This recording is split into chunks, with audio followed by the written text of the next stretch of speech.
Richard Jefferson was with the Cavaliers when LeBron James delivered that block in the finals. So, Richard, when you saw Bam Adebayo get his Tuesday night, tell us, what does it take to make a block like that as a defender? Well, first of all, it starts with the on-ball defender. That's the key thing. You got to make sure that you're not fouling, the guy's not swiping, not making a silly play, similar to what J.R. Smith didn't do. But in this play right here, the trust, knowing that you have that defensive presence from him, is one of the most athletic guys in the NBA, one of the best finishers. So for Bam Adebayo to go up there, get that ball with his left hand, not foul, one of the most impressive plays we've seen in this postseason. So now, let's look ahead to the Western Conference. Well, as we should. Nuggets and the Lakers, what's your early read on that series?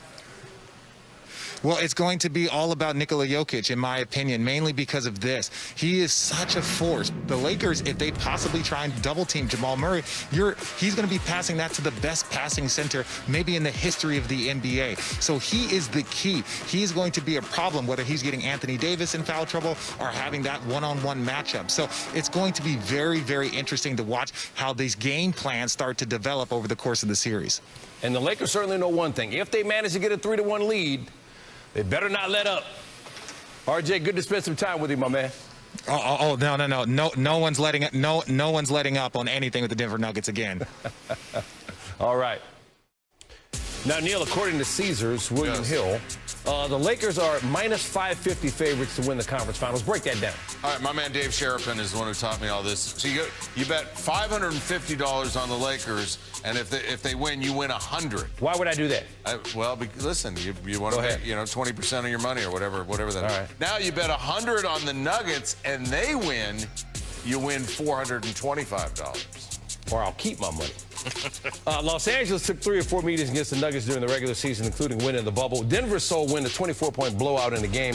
LeBron James didn't play Tuesday, but the stakes were certainly high. Yeah, 22 teams started in the bubble. After Tuesday, there would be 4. The Celtics, the Heat, the Lakers, and the winner of this game between the Clippers and Nuggets. Game 7, L.A. had a 3-1 series lead and 2 big leads in its last 2 losses. Denver playing with what they call house money, 5-0 in elimination games. And Shaq, you got Charles, you got, I think Zach Lowe's name, I don't even know. Stephen A., all y'all better start giving this team some damn respect because we put in the work and we got a resilient team. And, you know, we shouldn't have been down 3-1, but to come back from 3-1 against the Clippers, it was a big achievement. So it's fun just to, change that narrative. Y'all can finally start changing the narrative and looking at us in a better light. I'm really excited about what is to come. And, last year we got to the same situation and lost to Portland. To get over the hump against that team, growth, improvement, belief, and, the sky's the limit for this team. We're not afraid of anybody. Did the expectations, were they ever too heavy for this team? No, we didn't meet them. That's the bottom line.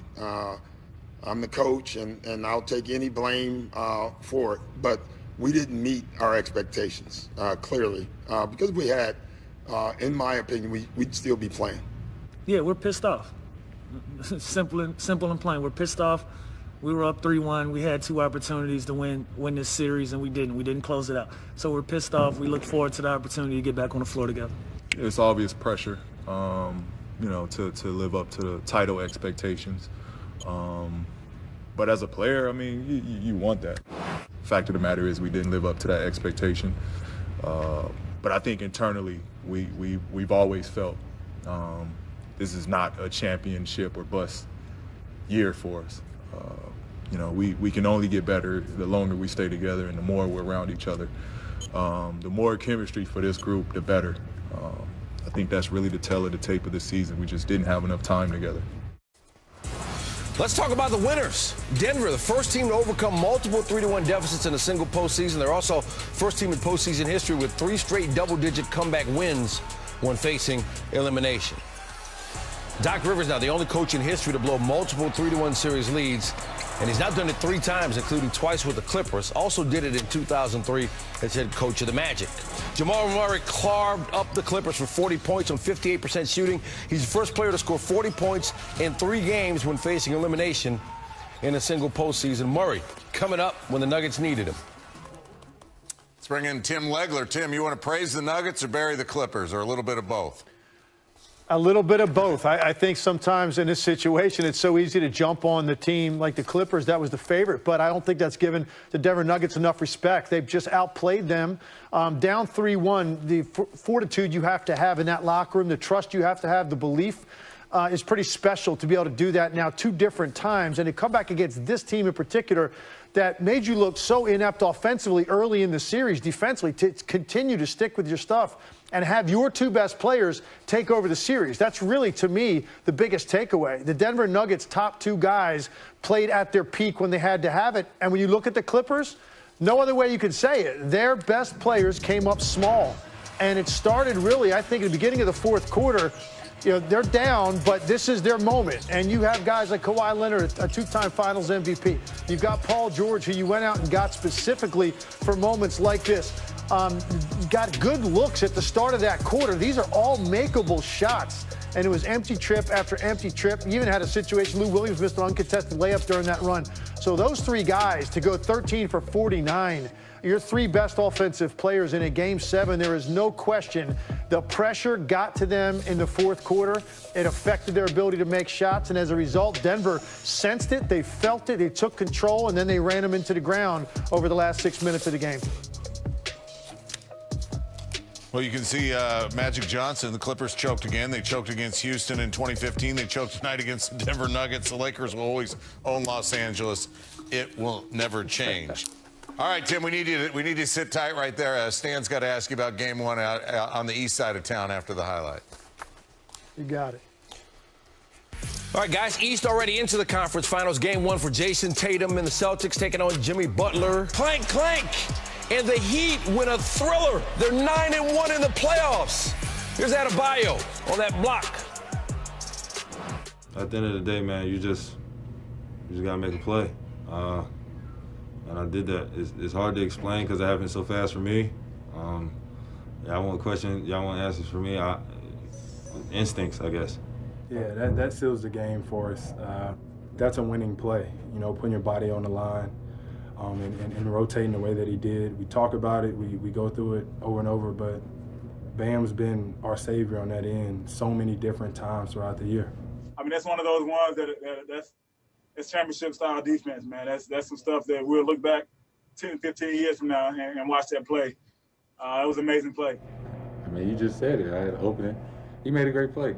You know, that's all it is. He made a good play. Can't do nothing about it.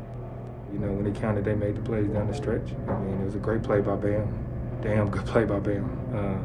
You know, but like I said, it happens. They did their job. It's time for us to do ours for Game 2. Let's bring Tim in once again. Tim, when we see a play like that, one for the ages, we need a full breakdown. Can you give us the anatomy of the block?